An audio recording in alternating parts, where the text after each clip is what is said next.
Alléluia. Bonjour à tous. Soyez bénis au nom du Seigneur. Nous nous réjouissons vraiment d'être ici parmi vous ce matin. Et vraiment, il y avait une très forte présence de Dieu pendant la louange, pendant l'adoration. Et je remercie aussi l'équipe de louange de nous avoir emmenés vraiment dans la présence de Dieu. C'était tellement fort que je pourrais même ne pas prêcher. Mais comme je suis là, je vais quand même apporter la parole. Je voudrais aussi remercier les pasteurs Pierre-Yves et Valérie pour l'invitation. Et c'est vraiment un privilège, un honneur pour nous d'être parmi vous dans cette belle église où je vois beaucoup de nations. Et c'est un peu comme un avant-goût du ciel quand je vois toutes ces nations qui louent, qui adorent le Seigneur ensemble. Alléluia. Amen.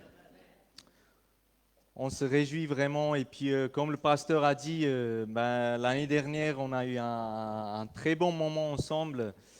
Chez nous, à Strasbourg, une belle journée dans la présence de Dieu avec les pasteurs, les leaders, le groupe arménien. Je me réjouis aussi de voir des Arméniens ici.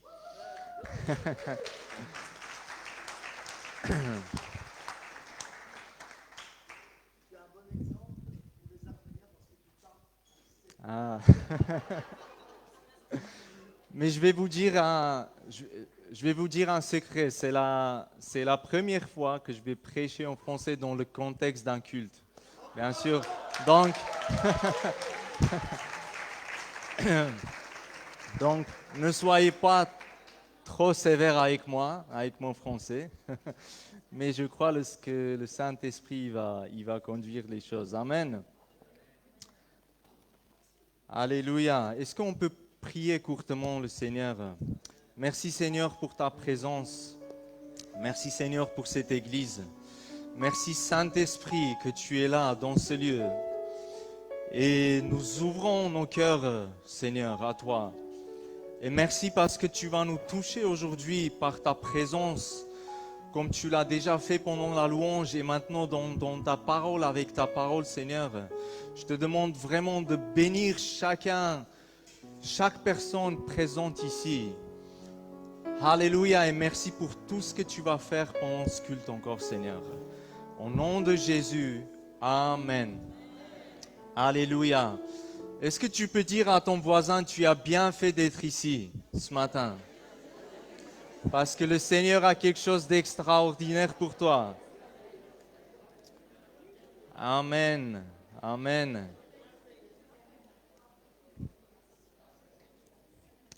Alléluia.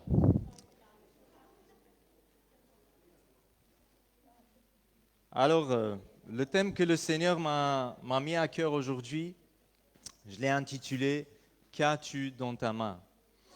Et ça rejoint un petit peu la parole que la sœur a apportée tout à l'heure. Est-ce qu'on peut ouvrir Éphésiens 2, verset 10?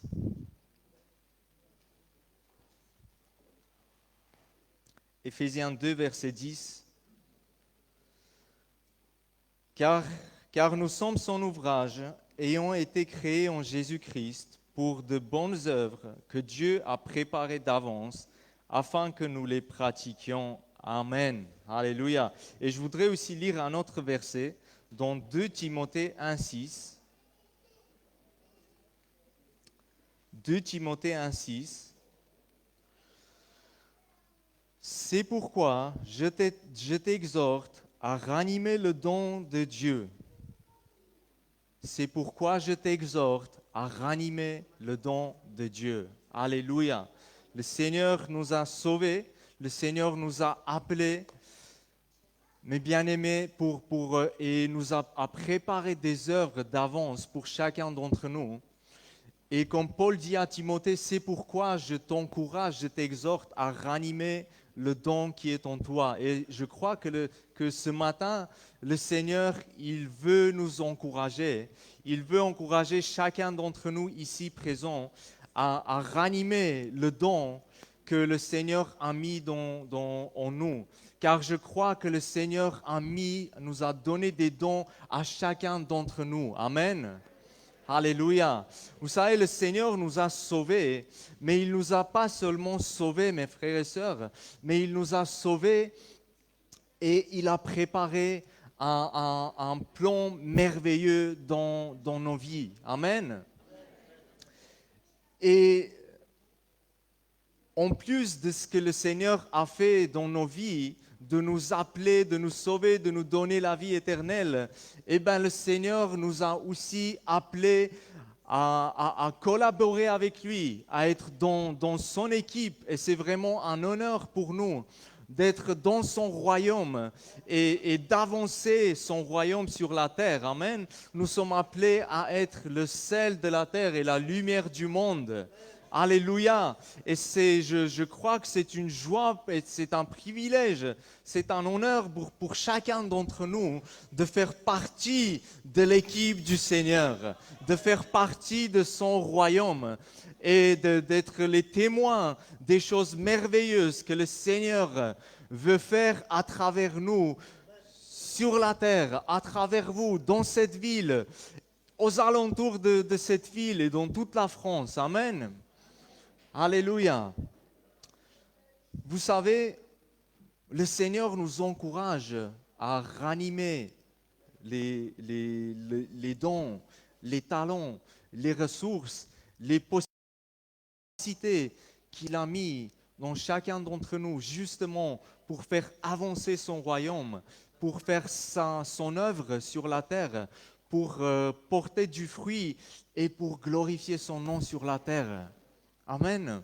Mais vous savez, souvent, nous laissons peut-être parfois décourager, nous laissons parfois s'éteindre les dons, les talents que le Seigneur a mis en nous. Et souvent, les ressources que nous avons, les dons que nous avons, nous les considérons peut-être pas assez grands pour pouvoir servir le Seigneur, pour pouvoir briller, pour pouvoir faire son œuvre sur la terre.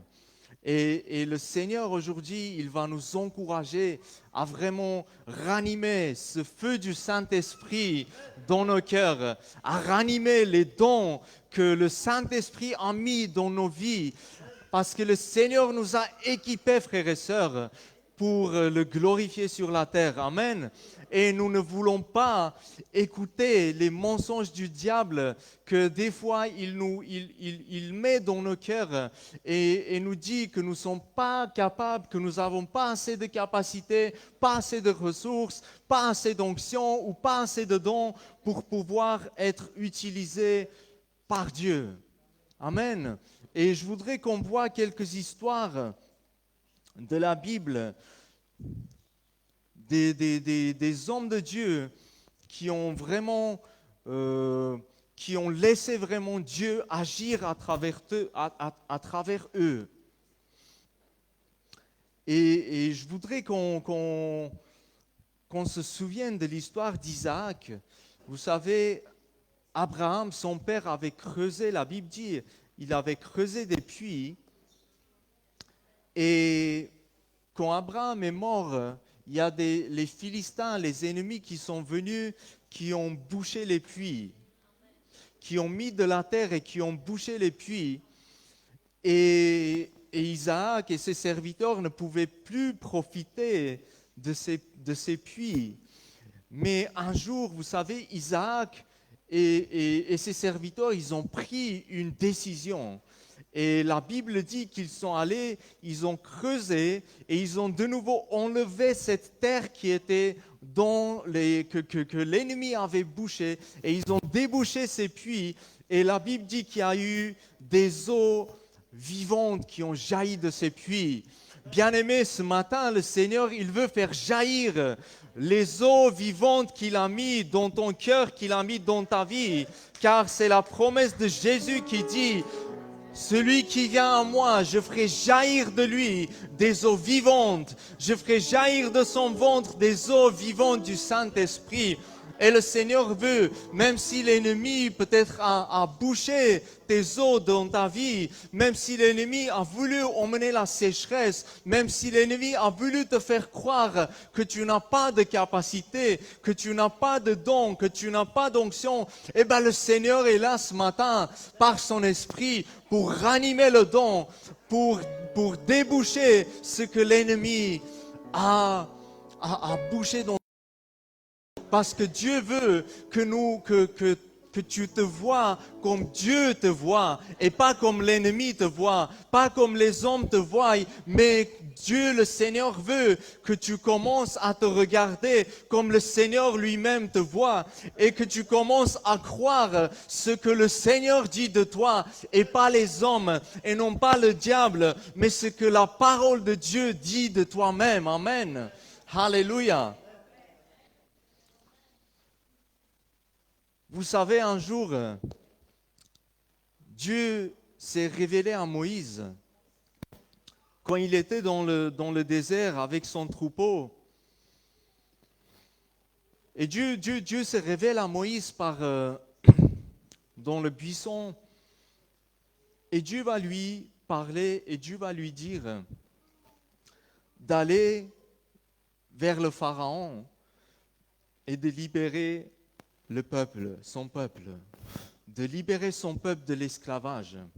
Et vous savez, pour Moïse, c'était quelque chose de totalement irréel. Dans sa pensée, dans sa perception, c'était vraiment quelque chose d'impossible.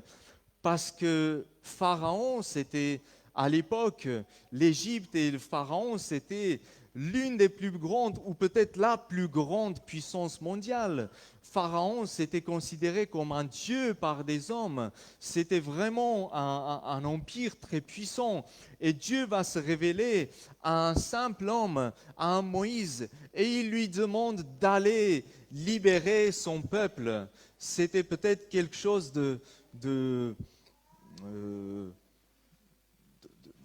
d'impossible, de drôle même pour Moïse. Et vous savez, Moïse a essayé de trouver des arguments vraiment pour refuser ce que le Seigneur lui demandait. Il a essayé par tout moyen vraiment de refuser ça. Et vous savez ce que le Seigneur, il va lui poser une question et il va lui dire, Moïse, qu'as-tu dans ta main? Et Moïse a regardé, il a ce bâton qu'il avait dans sa main ce bâton de quoi il se servait pour son troupeau, pour conduire son troupeau. Et vous savez, je suis sûr qu'il n'a pas compris la question de Dieu.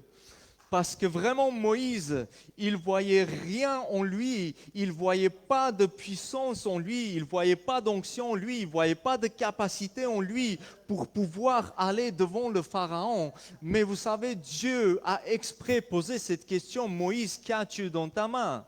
Et quand Moïse a répondu, Seigneur, j'ai un bâton, le Seigneur lui a dit, ce bâton que tu ne considères pas, ce bâton qui est peut-être juste du bois sèche dans ta main, moi, je vais m'en servir de ce bâton pour manifester ma gloire à travers toi. Je vais me servir de ce truc que tu as dans la main, qui pour toi est quelque chose de petit, d'impuissant, mais moi, je vais me servir de ça pour manifester ma gloire, pour manifester ma puissance, pour libérer mon peuple de la main du Pharaon. Alléluia. Et vous savez, nous voyons à travers tout le ministère de Moïse, ce bâton qui était rien pour lui-même à ses yeux, Dieu s'est servi de ce bâton à travers tout son ministère pour manifester sa gloire, pour manifester sa puissance. Mon frère, ma soeur, peut-être les dons que tu as aujourd'hui, les ressources, les capacités que tu as aujourd'hui, peut-être tu te dis que c'est petit, c'est pas assez pour changer quelque chose, c'est pas assez pour servir le Seigneur, c'est pas assez pour briller, c'est pas assez pour que le Seigneur puisse m'utiliser. Mais le Seigneur, tu sais, il n'a pas besoin de grand chose pour manifester sa gloire. Vous savez, le surnaturel ou l'extraordinaire est le résultat de nos petites actions ordinaires. Amen. Alléluia.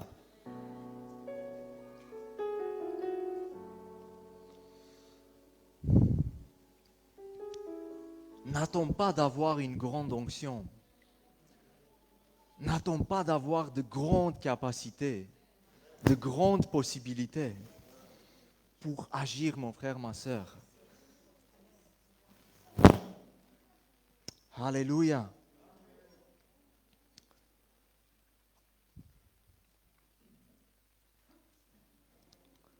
Vous savez, une autre histoire que nous voyons dans la Bible,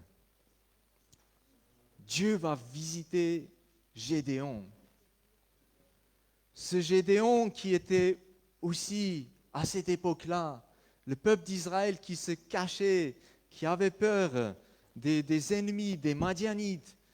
Et parce qu'à chaque fois, ils venaient ravager leur récolte, ils venaient voler ce que les Israélites ils avaient, leurs richesses et tout ça. Et le peuple était dans la peur vraiment, et ils se cachaient dans les cavernes pour préparer même à manger. Ils étaient obligés de se cacher dans les cavernes. Et vous savez, Gédéon, qui était comme ses frères et sœurs, comme quelqu'un de son peuple, il était aussi dans cette caverne pour préparer le pain, pour préparer à manger, et le Seigneur va se révéler à lui. Et vous savez comment le Seigneur va l'appeler? Quand Dieu va apparaître, il va l'appeler par des mots puissants. Il va lui dire « vaillant héros ». Alléluia. Je pense quand le Seigneur l'a appelé ainsi, je pense que Gédéon, il a commencé à regarder à droite, à sa gauche, autour de lui pour voir si le Seigneur s'adressait peut-être à quelqu'un d'autre. Parce que lui, à ses yeux, il n'était pas du tout un vaillant héros. Au contraire, il était dans la peur et il se cachait devant l'ennemi. Mais le Seigneur va l'appeler vaillant héros. Et le Seigneur va lui demander, comme à Moïse, d'aller libérer son peuple. Et le Seigneur va lui dire, va avec la force que tu as. Vous savez, Gédéon, pareil comme Moïse, ne considérait pas et négligeait les capacités qu'il avait. Car pour lui,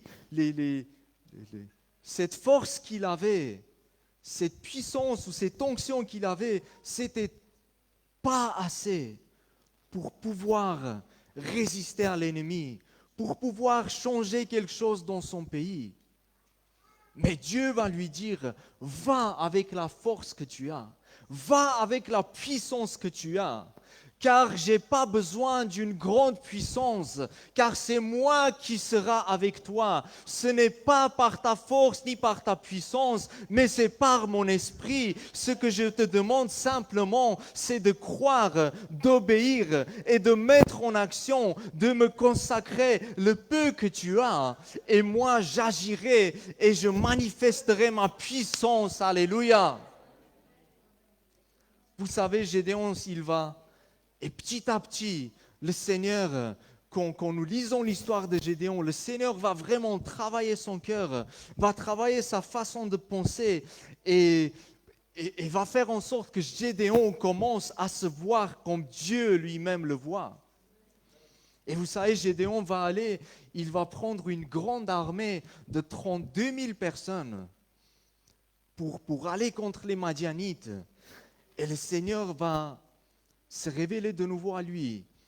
Et il va lui dire, cette armée de 32 000 personnes que tu as, c'est très nombreux. Et je n'ai pas besoin d'aussi grand nombre d'armées pour te montrer ma puissance et ma gloire. Et vous savez, le Seigneur va lui dire, prends seulement une petite partie. Et au final, il y a 300 hommes bien-aimés, de ces 32 000 personnes, Gédéon va prendre seulement une armée de 300 hommes. Et vous savez, le Seigneur, il va leur dire d'aller vers l'ennemi, pas avec des armes, mais avec des flambeaux et des trompettes. C'était quelque chose de ridicule humainement. Avec 300 hommes, aller se battre devant une grande armée, devant une multitude qui ont des armes, qui sont équipées, et aller devant cette armée avec des flambeaux et des trompettes. Mais le Seigneur a dit, cela va me suffire pour manifester ma gloire. Cela va me suffire pour vous donner la victoire, pour vous libérer et pour manifester mon nom. Alléluia. Bien-aimé, le Seigneur n'a pas besoin de grandes choses. Il a seulement besoin d'une petite foi. Il a besoin de nos cœurs disposés à lui. Amen. Il a besoin que nous refusons de croire ce que le diable nous dit. Et nous savons qu'ils sont allés avec 300 personnes. Et le Seigneur leur a donné une grande victoire. Alléluia. Notre Dieu est merveilleux. Amen. Il veut se manifester, frères et sœurs. Il veut collaborer avec chacun d'entre nous pour son royaume, pour l'avancement de son royaume, de son règne sur la terre.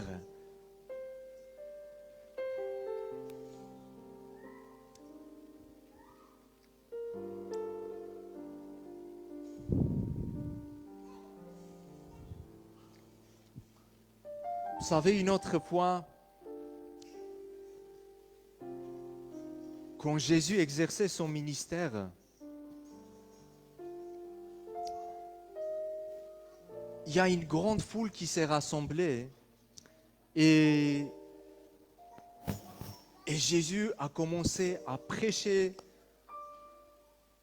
l'évangile du royaume, à guérir les malades, à chasser les démons, à manifester la puissance de Dieu, du Saint-Esprit. Et la Bible dit qu'ils étaient là pendant 3 jours et Jésus prêchait le royaume. Et ce peuple de plusieurs mille personnes, les femmes, les enfants, les hommes, étaient rassemblés et écoutaient Jésus pendant 3 jours. Alors je vous rassure, je ne vais pas vous garder ici pendant 3 jours. Mais vous savez, les disciples sont venus vers Jésus et ils lui ont dit, Seigneur, laisse ces personnes aller dans leur ville, dans leur village, car physiquement, ils sont fatigués, ils ont besoin de manger. Et vous savez, le Seigneur va leur dire, qu'avez-vous? Qu'est-ce que vous avez comme nourriture avec vous? Et les disciples ont regardé, ils ont vu qu'ils avaient seulement quelques pains et quelques poissons. Et pour eux aussi, à leurs yeux, c'était vraiment impossible, car ils voyaient devant eux une grande foule qui n'avait pas mangé pendant 3 jours, une foule affaiblis, affamés, et ils avaient dans leurs mains seulement quelques pains et quelques poissons. Donc humainement, c'était quelque chose d'irréel de répondre à ce besoin avec les moyens qu'ils avaient. Mais vous savez, le Seigneur va leur dire, apportez-moi ce que vous avez. Ce que vous avez dans vos mains, cela va me suffire pour répondre aux besoins. Mon frère, ma sœur, ne regarde pas ce que tu as entre tes mains, mais regarde à la puissance du Seigneur. Regarde à la grâce du Seigneur. Alléluia. Regarde au nom puissant du Seigneur. Alléluia. Chère Église, ne regarde pas les ressources, les capacités que tu as, mais regarde au Dieu tout-puissant. Alléluia. Car Dieu n'a pas besoin de grandes choses pour faire des miracles. Amen. Les disciples ont ramené ces quelques pains et ces quelques poissons devant le Seigneur. Et c'est ce que le Seigneur nous demande ce matin. De vraiment ramener, même si le don que tu as, tu crois que c'est seulement un petit don. Même si les ressources que tu as, tu penses que c'est pas assez. L'onction peut-être que tu as, tu penses que c'est pas assez. Mais le Seigneur, tout ce qu'il te demande, c'est vraiment avoir un cœur disposé devant lui et d'emmener tout ça dans sa présence, de lui faire confiance et de croire Dieu, de croire sa parole, de croire qui il est. Amen. Et quand les disciples ils ont apporté, le Seigneur a prié, il a donné ces pains entre leurs mains. Et il va dire, c'est vous-même maintenant qui allez distribuer cette nourriture. Et c'est vous-même qui allez être les témoins de ma gloire. Et vous-même, vous allez témoigner qu'avec quelques pains et quelques poissons, il est possible de nourrir une foule de plusieurs mille personnes, parce que je suis avec vous, parce que mon onction est sur vous, parce que ma grâce est sur vous. Alléluia. Que le nom du Seigneur soit élevé. Vous savez, l'apôtre Paul, cet apôtre qui a fait de grandes choses, cet apôtre par qui Dieu a vraiment agi puissamment, à travers qui vraiment la gloire de Dieu s'est révélée, cet apôtre qui ressuscitait des morts, cet homme qui guérissait les malades, qui chassait les démons, qui propageait l'évangile dans les villes, dans les pays, qui fondait des églises, qui vraiment y avait la puissance de Dieu dans son ministère. Vous savez, son prénom, Paul, qui signifie petit ou faible. Et ce n'est pas par hasard, mon frère, ma sœur. Le Seigneur veut nous faire comprendre qu'il n'a pas besoin de grands hommes pour faire de grandes choses. Amen. Il n'a pas besoin de grands moyens pour faire de grandes choses. Amen. Dieu veut tout simplement que nous lui faisions confiance, que nous consacrions nos cœurs à lui et nous laissions son esprit vraiment de nous utiliser. Nous laissions son esprit nous utiliser. Amen. Je suis sûr, mes frères et sœurs, que le Seigneur veut utiliser chacun d'entre nous présents ici, dans l'église, dans cette ville, dans ce pays, et peut-être plus loin encore. Tout ce qu'il veut, c'est nous ayons des cœurs disposés. Amen. C'est que nous sortions de notre mentalité humaine et nous commencions à faire confiance à la parole. Alléluia. Dieu a besoin de quelqu'un qui s'appelait petit ou faible pour montrer sa puissance. Alléluia. Pour faire des miracles. Peut-être tu te vois aussi petit ou faible ce matin.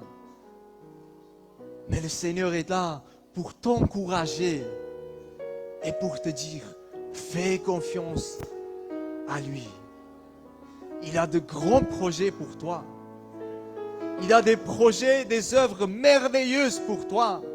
Nous avons lu dans Éphésiens, il a préparé d'avance, frères et sœurs, des œuvres merveilleuses pour chacun d'entre nous, afin que nous puissions le glorifier, afin que nous puissions être la lumière du monde.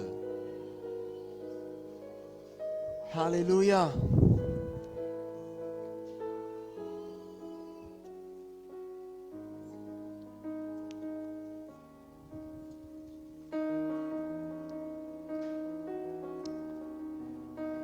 Vous savez, parfois, nous donnons trop de terrain à l'ennemi dans nos cœurs, dans nos pensées, dans nos vies. Et nous lui laissons nous coller des étiquettes. Nous lui laissons vraiment nous décourager, nous affaiblir, nous faire croire que nous sommes incapables, que nous ne sommes pas loin, que le Seigneur ne nous voit pas, que le Seigneur n'est pas avec nous, que nous n'avons pas assez de force, etc., etc. Mais ce matin, le Seigneur, il veut nous encourager, il veut nous libérer, il veut nous délivrer des pensées de l'ennemi par sa vérité, par la vérité de sa parole. Amen. Donc mon frère, ma soeur, refuse de croire aux mensonges du diable. Mais crois à ce que le Seigneur dit de toi dans sa parole. Alléluia. Vous savez, quand David est venu devant Goliath, qui avait semé la terreur dans tout le pays, et même le roi Saül avait peur de l'affronter. David, ce jeune homme qui est venu devant Goliath, qui est venu se battre avec Goliath. Vous savez, quand il est venu à cet endroit-là, la Bible dit qu'il y a des gens qui sont venus devant lui et qui ont commencé à le décourager par des paroles négatives.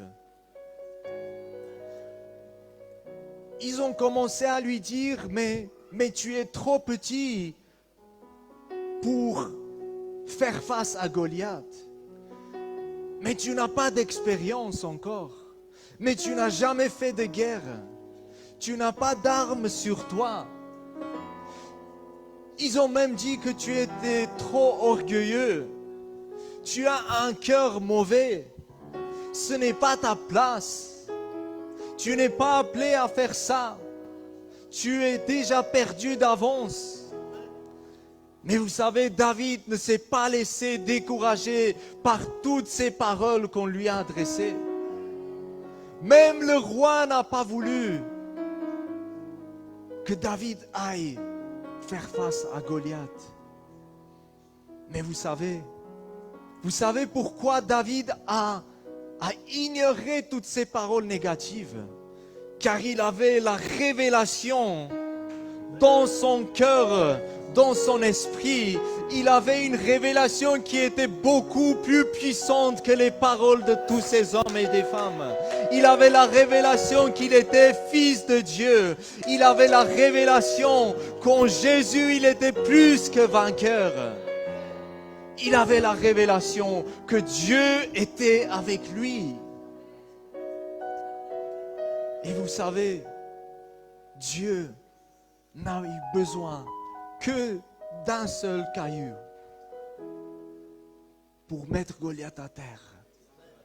Dieu n'avait besoin que d'un seul caillou dans la main de David pour lui donner la victoire et la victoire aussi à tout le peuple d'Israël. Mon frère, ma soeur, Dieu a besoin d'un seul caillou dans ta main pour faire de grandes choses, pour te donner de grandes victoires, pour se manifester dans ta vie et à travers ta vie. Alléluia. Dieu a besoin de petites choses pour faire de grandes choses. Alléluia. N'est-il pas merveilleux notre Dieu? Alléluia. Est-ce que nous pouvons l'acclamer? Oh, merci Seigneur. Merci Seigneur. Merci Seigneur. Vous savez, une autre chose aussi que parfois nous empêche d'agir, nous empêche d'entrer dans le plan de Dieu. parfois nous empêche que Dieu manifeste sa gloire, sa puissance, son action à travers nous. C'est la comparaison. C'est que nous commençons à nous comparaître avec les autres. Nous commençons à comparaître nos dons avec les dons de l'autre. Nous commençons à comparaître notre onction, notre capacité, nos ressources avec l'onction, les capacités et les ressources d'un tel frère, d'une telle sœur, d'un tel homme de Dieu, d'une telle église, etc. Bien-aimés, le Seigneur, et souvent quand nous commençons à comparaître, eh bien nous nous décourageons parce que nous pensons, nous croyons que l'autre il a plus de capacité, que l'autre il a plus d'onction, que le Seigneur il est plus avec lui qu'avec moi. Mais c'est faux, mes frères et sœurs. Vous savez, dans la parabole des talents, quand ce maître il a distribué des talents à ses serviteurs, et la Bible dit il a donné 5 à l'un, 2 à l'autre et 1 talent au dernier. Et il est parti. Et nous savons que celui qui avait un seul talent, il l'a enterré et il n'a rien fait avec. Et moi, je pense que l'une des raisons pour lesquelles il a enterré son talent, c'était parce qu'il a commencé à regarder à ses 2 camarades. Il a commencé à regarder et à comparer.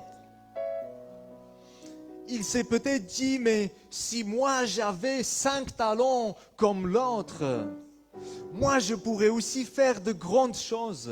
Si moi j'avais aussi une telle onction comme mon frère, moi je pourrais aussi faire de grandes choses.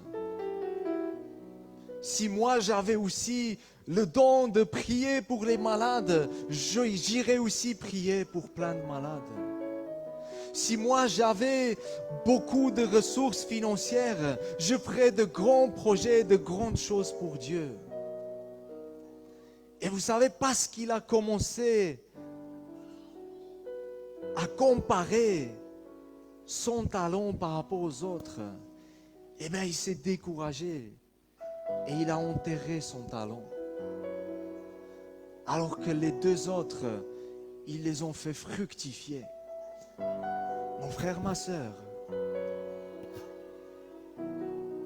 souviens-toi que le Seigneur n'a pas besoin de beaucoup de choses.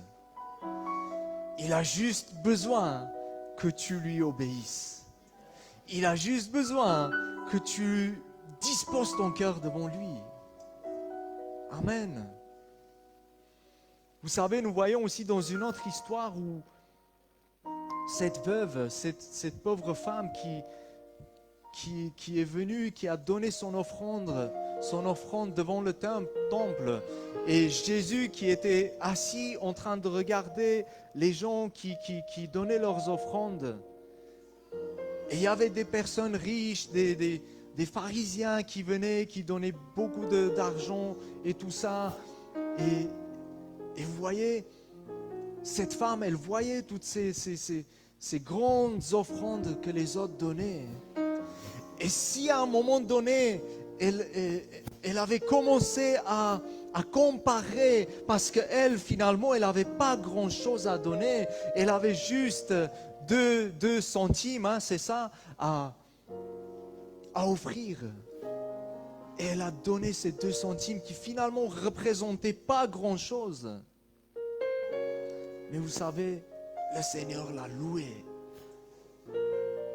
Car cette femme, elle aurait pu se dire, mais que va changer ces 2 centimes? Que vont changer dans le temple? Que ça va changer dans l'œuvre de Dieu? Ce que je donne, c'est rien. Ce que je donne, ça ne représente rien. On ne peut rien faire avec ça. Mais vous savez, pour le Seigneur, c'était plus précieux son offrande que l'offrande des autres. Car cette femme, elle a cru que le Seigneur peut faire des grandes choses. Alléluia! Alléluia! Je ne sais pas combien de temps ça fait que je prêche, mais je vais pas tarder à finir. Je vais pas tarder à finir. Alors vous savez, il y a une histoire, je vais vous raconter. C'est en arménien, je ne sais pas si elle sera rigolo en français, mais il y avait un pasteur qui avait tendance à prêcher très longtemps. Et à chaque fois, il faisait durer son message 1h30, 2h, 2h30. Et les gens, ils étaient un peu fatigués et tout. Et sa femme, un jour, elle lui dit, mais essaye de raccourcir un peu ton message parce que tu fais trop longtemps. Et le pasteur, il dit, mais j'arrive pas. Quand je suis dans la parole, j'ai envie de prêcher et tout, et je ne vois pas le temps passer. Et sa femme, elle va lui donner une idée. Elle dit, prends un bonbon à chaque fois que tu vas prêcher et mange ce bonbon, mets dans la bouche. Et dès que le bonbon aura complètement fondu, eh ben, tu sauras qu'il est temps pour toi d'arrêter le message. et vous savez, le pasteur, il a trouvé ça comme une bonne idée. Et il prend le bonbon chaque fois le dimanche quand il monte prêcher. Et pendant 2-3 dimanches, tout allait bien. Dès que le bonbon il fondait, il arrêtait son message. Tout le monde était content. Et un dimanche, il commence à prêcher. Et 1h, il n'a pas fini. 1h30, il n'a pas fini. 2h, il n'a pas fini. Et à la fin, sa femme, elle dit, mais comment ça se fait que tout était bien là les dimanches derniers? Comment ça se fait que tu as fait durer trop longtemps ton message? Et le pasteur, il dit, mais quand j'ai mis la main dans ma poche pour prendre le bonbon, en fait, j'avais pris un bouton de mon vêtement que j'avais mis dans la bouche et ça fondait pas.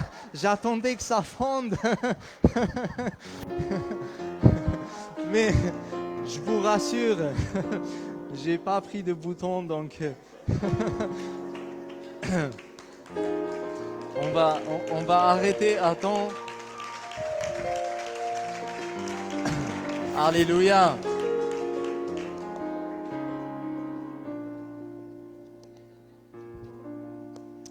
Dieu est bon, amen.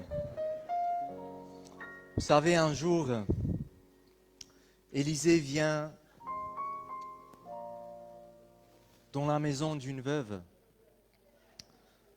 dans la maison d'une femme. Et cette femme qui avait des soucis, qui avait des problèmes, cette femme qui se voyait même oubliée de Dieu, cette femme qui attendait une percée, attendait une victoire, et elle pensait qu'elle était oubliée de Dieu. Et le prophète va venir dans sa maison. Et cette femme va commencer à lui raconter ses problèmes, ses soucis, ses combats. Et le prophète va lui poser à peu près la même question que Dieu a posée à Moïse ou que Jésus a posée à ses disciples. Et Élisée va lui dire, qu'as-tu dans ta maison?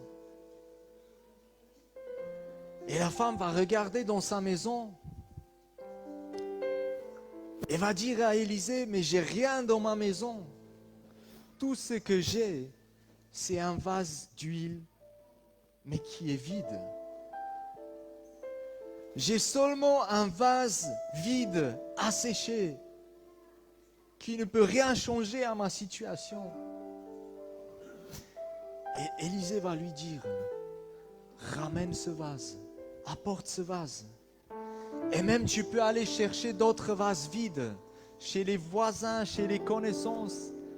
prends le plus de vases que tu peux et ramène tous ces vases. Vous savez, la femme va prendre les vases, elle va emmener devant Élisée. Et ce qui va se passer, c'est que surnaturellement, Dieu va remplir tous les vases d'huile fraîche. Dieu va remplir tous les vases d'huile fraîche. Et dès qu'il y a eu plus de vases, l'huile s'est arrêtée. Et cette femme, elle va avoir une grande percée, une victoire, sa situation va changer. Elle va voir la manifestation de la grâce de Dieu, de la puissance de Dieu, de la fidélité de Dieu dans sa vie. Mon frère, ma soeur, tout ce que le Seigneur te demande ce matin, même si tu penses que tu as juste un vase qui est sèche, un vase qui est vide, tu penses que ce que tu as, tes capacités, ce n'est pas assez. Ou peut-être tu as un don, mais qui est comme endormi, qui est comme enterré, comme ces puits d'Isaac. Mais le Seigneur, tout ce qu'il te demande, c'est d'apporter devant lui. D'apporter, même si à tes yeux, ça n'a pas de signification, ça n'a pas de valeur. Même si à tes yeux, ce que tu as, ça peut rien changer, ça peut pas changer la situation, ça peut pas t'emmener une percée, ça peut pas faire en sorte que Dieu se manifeste. Mais Dieu n'a pas besoin de grandes choses, mon frère, ma soeur. Ramène devant le Seigneur, apporte au Seigneur ce que tu as. Le Seigneur, ce matin, te pose la même question qu'à Moïse. Te pose la même question qu'à cette femme. Te pose la même question que Jésus a posée aux disciples. Qu'as-tu dans ta main? Qu'as-tu dans ta main? Mon frère, ma soeur, si tu n'as qu'un bâton, qu'à tes yeux n'est vraiment rien, eh bien le Seigneur te dit, prends ce bâton, prends ce talon, prends ce don, prends ces ressources, prends cette possibilité et apporte-moi ton cœur. Dispose ton cœur devant moi. C'est moi qui va remplir. C'est moi qui va ranimer. C'est moi qui va mettre le feu du Saint-Esprit. C'est moi qui va te oindre. C'est moi qui va te renouveler. C'est moi qui va t'envoyer. C'est moi qui va te donner la percée, la victoire. C'est ma puissance et ma grâce qui vont t'accompagner et t'utiliser dans des choses merveilleuses que tu n'y attendais même pas, que tu t'imaginais même pas. Alléluia, alléluia. Est-ce que nous pouvons nous lever dans la présence de Dieu?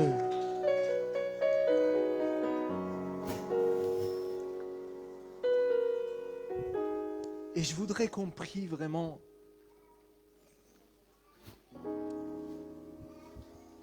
Je sais que le Seigneur est là. Je sais que son esprit est là.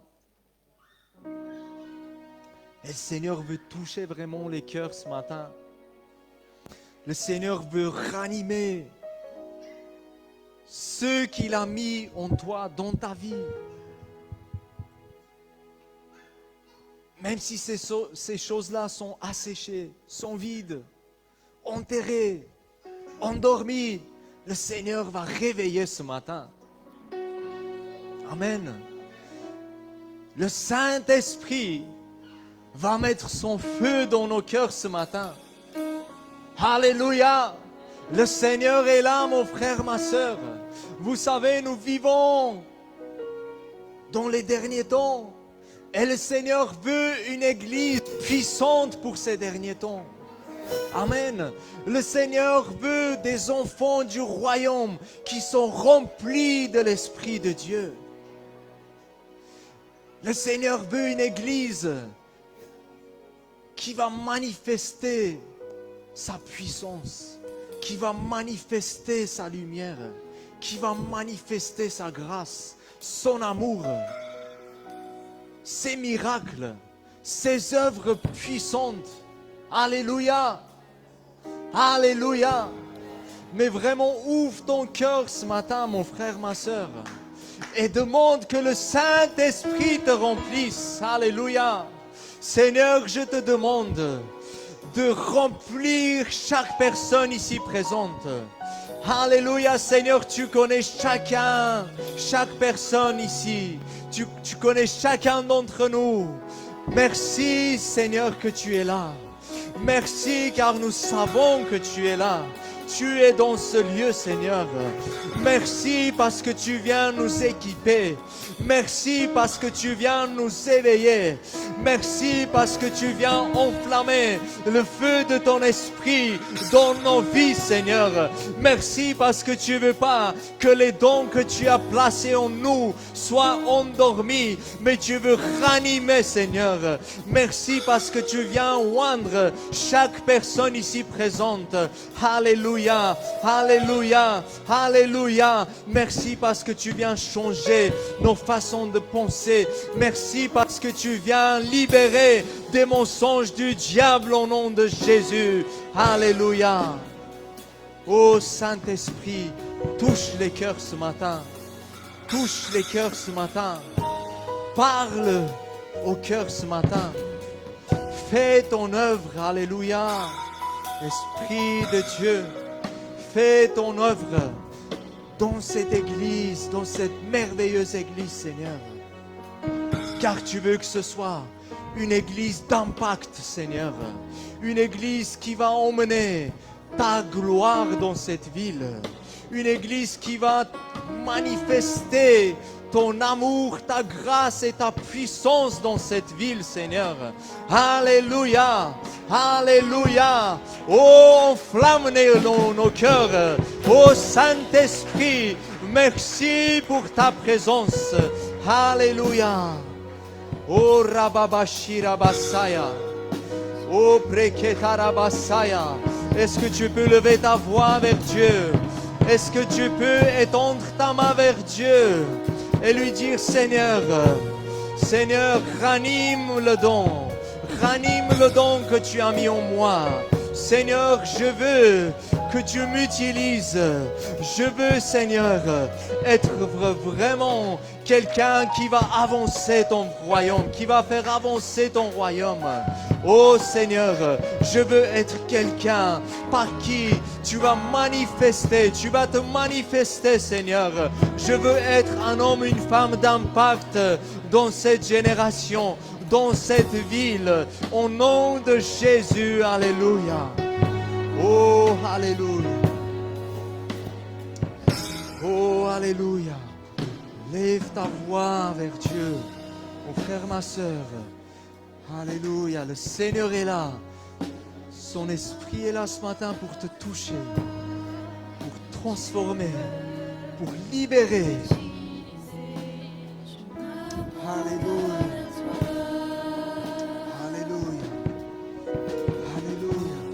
Vous savez, la Bible dit, la création attend la manifestation des fils et des filles de Dieu. Alléluia. Oh, merci Seigneur. Merci Seigneur. Il y a beaucoup de personnes qui attendent la manifestation des fils et des filles de Dieu. Mon frère, beaucoup de personnes attendent ta manifestation par le Saint-Esprit. Alléluia. Oh Seigneur, merci pour ce que tu fais ce matin. Merci pour ce que tu fais ce matin. Alléluia, merci Seigneur. Merci Seigneur. Merci Seigneur. Amen. Nous nous abandonnons, Seigneur. Nous nous abandonnons, Seigneur. Et nous choisissons de ne plus croire ce que l'ennemi essaiera de nous faire convaincre, de ne plus croire aux mensonges de l'ennemi, mais de croire ta parole, Seigneur. Nous choisissons de changer de façon de penser ce matin. Merci, Seigneur. Merci, Seigneur. Merci, Seigneur. Je m'abandonne à toi.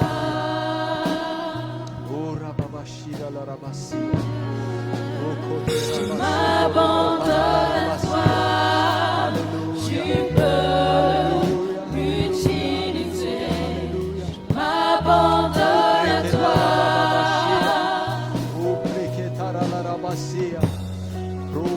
Je m'abandonne à toi. Tu peux m'utiliser. J'ai à cœur aussi de prier pour les malades, si le pasteur le permet. Je voyais pendant la louange quelqu'un qui a besoin d'une guérison au niveau des poumons peut-être. Est-ce qu'il y a quelqu'un peut-être qui a des problèmes avec la respiration, avec un poumon?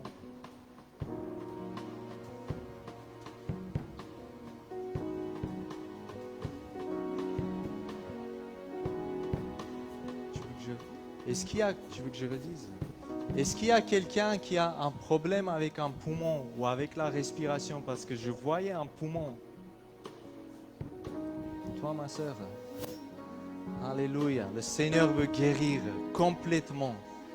Alléluia. Sois guéri au nom de Jésus.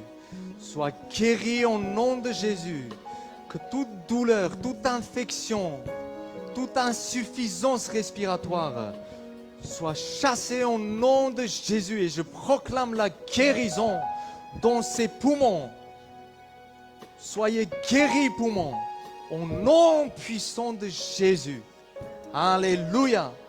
Alléluia. Au nom de Jésus. Amen. Alléluia. Amen. Amen. Alléluia. S'il y a quelqu'un d'autre qui a besoin pour une prière de guérison, si quelqu'un d'autre a des douleurs, des problèmes dans son corps, j'aimerais également prier pour ça.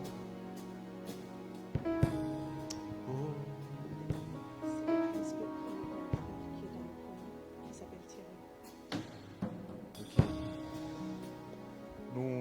Nous allons prier pour un frère qui s'appelle Thomas, c'est ça? Thierry, qui est dans le coma. Et je voudrais qu'on s'unisse pour prier pour ce frère. Mettre notre foi en action. Alléluia, Seigneur. Nous prions pour ce frère. Seigneur, merci, car tu es avec lui. Oh Seigneur, merci, car tu vas le relever de ce lit.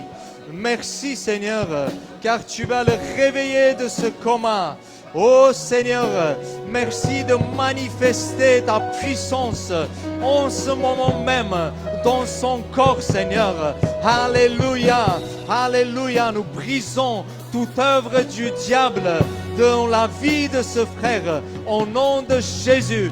Et nous commandons qu'il soit totalement guéri et libéré, et que ta puissance, Seigneur, soit manifestée dans son corps au nom puissant de Jésus. Alléluia. Alléluia. Merci Seigneur pour ce que tu fais. Amen. Tous ceux qui ont besoin de prière peuvent s'avancer. Tous qui veulent qu'on prie pour vous, qui a besoin d'une guérison, que ce soit physique, que ce soit même émotionnel, que ce soit spirituel, vous êtes les bienvenus. Vous pouvez vous avancer. Le pasteur Edgar va prier pour vous. Soyez libres. Soyez libres de vous avancer. Au nom de Jésus, soyez libres. Le Seigneur est là pour vous. C'est la jambe.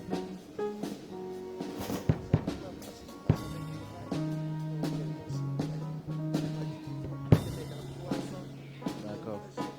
La vie n'est plus à moi, elle t'appartient, Seigneur. Alléluia, Seigneur. Alléluia, Seigneur. Prie pour ce pied, pour ce genou, ces jambes, au nom de Jésus. Au nom de Jésus. Au nom de Jésus, que toute douleur parte. Toute douleur parte. Au nom de Jésus-Christ.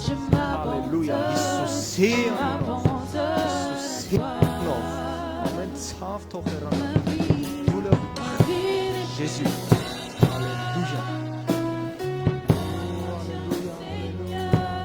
De bouger. Je m'abandonne à toi. De bouger ta jambe. Ma vie n'est plus à moi, elle t'appartient, Seigneur. Je m'abandonne à toi. Ma vie n'est plus à moi, ma vie n'est plus à moi.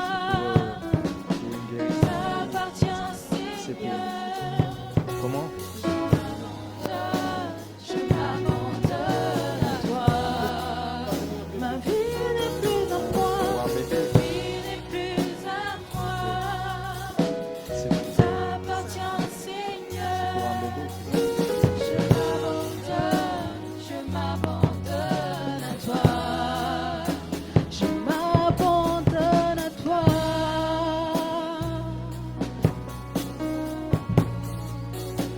Je m'abandonne à toi, tu peux m'utiliser. Je m'abandonne.